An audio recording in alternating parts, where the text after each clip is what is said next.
What's interesting is this YouTube video, I speak out loud without much thinking, usually, and it leads to somewhere. And I like that spontaneity and unknown process that evolves on its own. Maybe like this awakening, connecting to your heart and let the heart speak instead of the mind to push what is to be said and how to say it, or something like that. So in the previous video, I mentioned about, what was the title?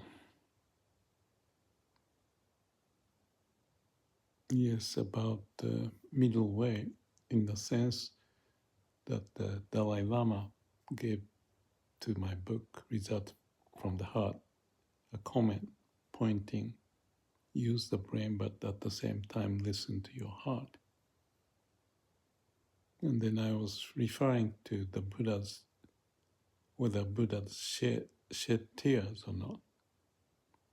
And I couldn't find any in the sutras that I can research.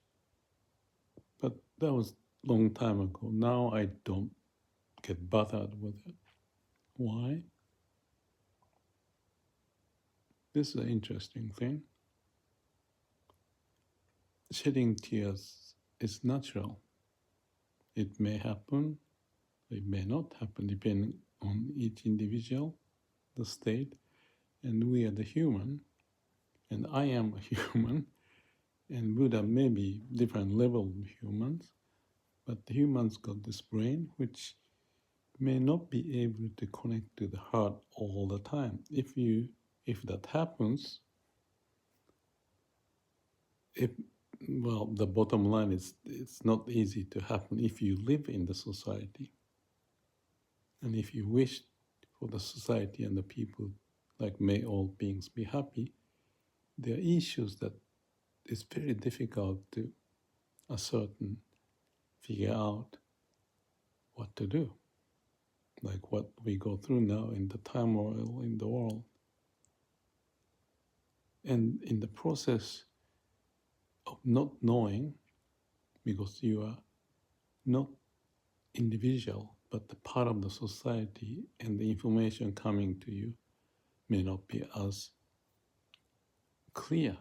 And that's the nature of the human behavior. And if you deal with the humans in such a manner, to ask way or find the way, may all beings be happy, you cannot just separate yourself in your own space, use the brain, and at the same time listen to your heart. Because when you use the brain with this unknown information coming every which direction in the society, as typically the case, you would be bound to make mistakes. And I keep saying that we learn by making mistakes, and that's the history of the humans. So the point is, when the Buddha, whether Buddha shed tears or not, is not that important, because we are not looking for the perfect state of being as a human. And if you do that, you are constraining your mind, and you are using your mind, which is unhealthy, in my view, because you need to listen to your heart. So the bottom line of this discussion, therefore, is whether Buddha shed tears or not is not an issue. It's the issue of me, how I address the situation the best I can. And sometimes my mind may be off because of the information, because of my inability. Whatever the case is, that's natural that as human, those things happen. And if you try to be perfect, orientation is good, but the reality has to be related to the middle way to figure out. And in my case, like when I struggle with AI, some difficult communication and other things that happen, or often with a computer, maybe there's something about it. You cannot deal with the computer and you get upset. It's stupid to be upset about the computer, right? But that it may happen. So I realized that, and then I leave time and breathe in, breathe out, and come back later. Pragmatic, not the ultimate level that I strive for, because I'm a human. Be realistic, pragmatic, given the situation. And if the logic is in the computer or the AI is sometimes difficult to follow, or it doesn't have to be AI in the society and all the things happening, you don't have the perfect knowledge.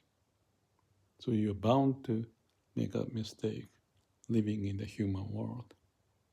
So that's a pragmatic way of living life.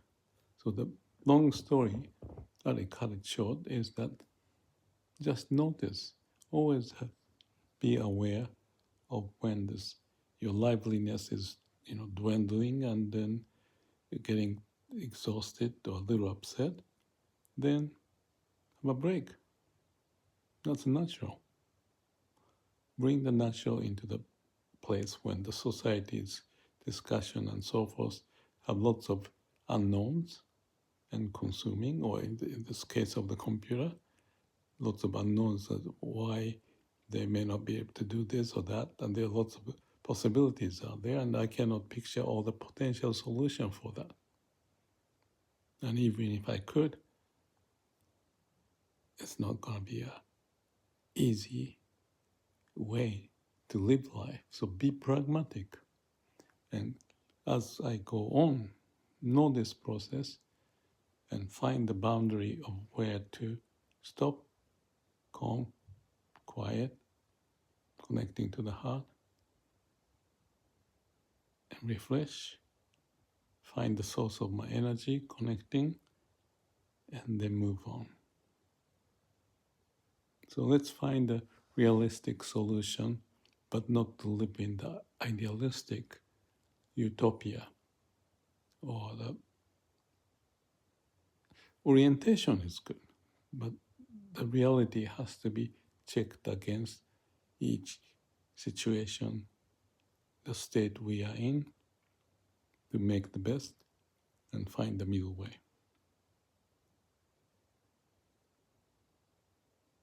Thank you.